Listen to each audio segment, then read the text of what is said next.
ताई काय वाटतं, पहिल्यांदा मला हे सांगा की अजित पवार गेले हे बातमी तुम्हाला कळाली तर काय प्रतिक्रिया होता तुमची?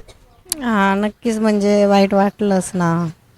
तर पण आता सगळ्याचा जे विचार आहे ते आणि मनामध्ये तेव्हा काही प्रश्न होते की आता काय होणार किंवा उपमुख्यमंत्री कोण असेल किंवा काय, आणि आता त्याचा शोध संपलाय. सुनित्रा पवार आज शपथ घेत आहेत उपमुख्यमंत्री पदाची.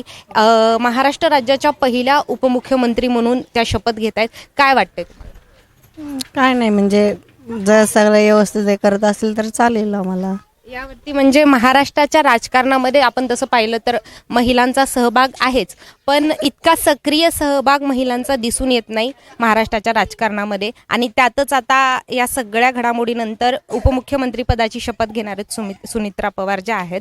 तुम्हाला काय वाटतं, म्हणजे महिला सक्षमीकरणाकडे हे एक महाराष्ट्राचं पाऊल असेल? नाही, हे करतात, हे चांगलं करतात, आम्हाला त्याचा आनंद आहे.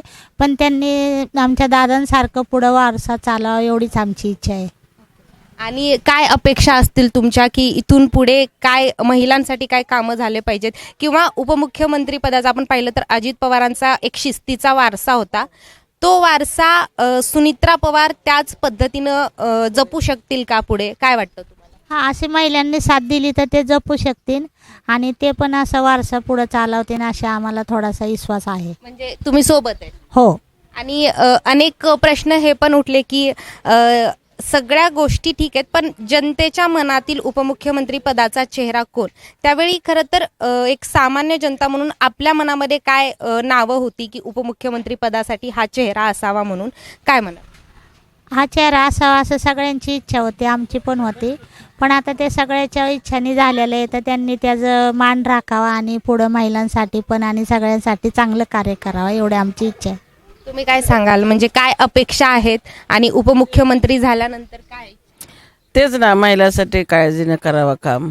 आपल्या बाया माणसाचं काय असतं, बायाचं काय की बायाचं त्या समजू शकत्या, त्या एक बाई माणूस आहेत, तर काय अडचणी असल्या तर त्या समजू शकत्या, दादासारखंच त्या पण चालवतील अशी अपेक्षा ठेवायची. आता दुसरं काय आहे. आज उपमुख्यमंत्री पदाची शपथ घेणार आहेत सुनित्रा पवार.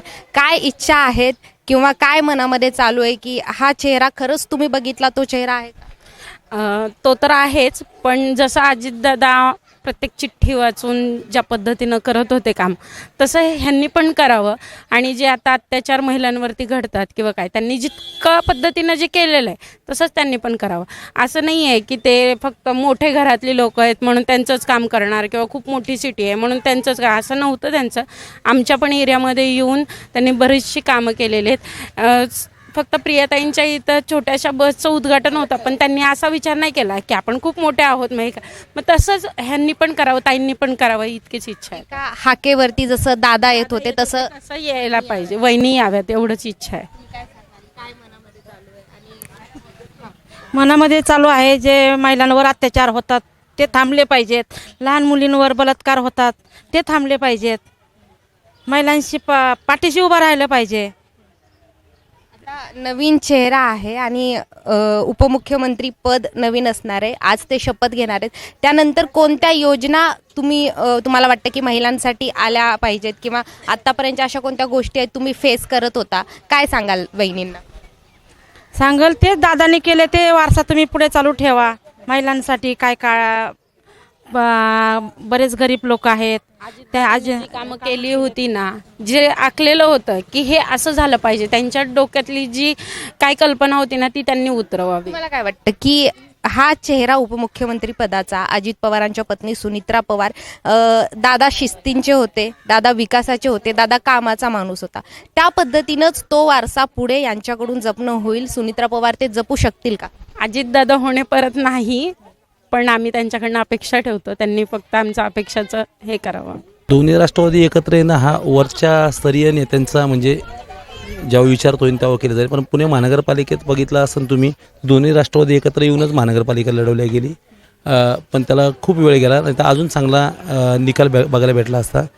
पण जर उपमुख्यमंत्री बघायला गेले तर सुनीताताई शेवटी मागं अजित पवार हे नाव आहेच, आणि अजितदादांची रणनीतीमुळंच कुठेतरी राष्ट्रवादीची गती वाढलेली आहे. आणि एक सक्षम असं नेतृत्व अजितदादा होते, त्यांची तर पोकळी भरून निघणार नाही. कारण कामाचा वेग आणि कामाची प्रक्रिया आणि कार्यकर्त्यांना विश्वासाचं घेणं ही त्यांची एक वेगळी पद्धत होती. तर पवार ही फॅमिली कार्यकर्त्यांचा विचार करणारी, राष्ट्रवादीला परत सोन्याचे चांगले दिवस येतील. कारण दादांची जी भूमिका आहे ती फक्त विचारात प्रत्येक कार्यकर्त्यांनी घेतली, दादांचे विचार जर डोळ्यासमोर ठेवले तर आपण 100% आहे त्या वेगाने पुन्हा हे करू. म्हणजे दोन्ही राष्ट्रवादी एकत्र पुढच्या काळामध्ये येणार का, हो की नाही, याचं काय? दोन्ही राष्ट्रवादी आले तर एकाला 1-2 ताकद वाढती, तर दोन्ही येणं अपेक्षित आहे. आता जे पक्षश्रेष्ठ ठरवतील, मी पण अजितदादांच्या यांच्या प्रेरणेत होऊन, तसेच आमच्या प्रभागातील शिवाजी गजाते पाटील यांच्या कामाच्या प्रेरणेत होऊन राष्ट्रवादीमध्ये प्रवेश करून मी आता नवनिर्वाचित नगरसेवक आहे. दादांचा आम्हाला सहवास लाभला, पण दादांच्या सारखी कामाची पद्धत ही होणं गरजेची आहे आणि ती टिकणं गरजेची आहे. त्यासाठी जेवढा परिवार वाढेल तेवढं योग्य आहे. कॅमेरामॅन अनिल गजलेसह मी प्रिया मोरे, LS मराठी, पुणे.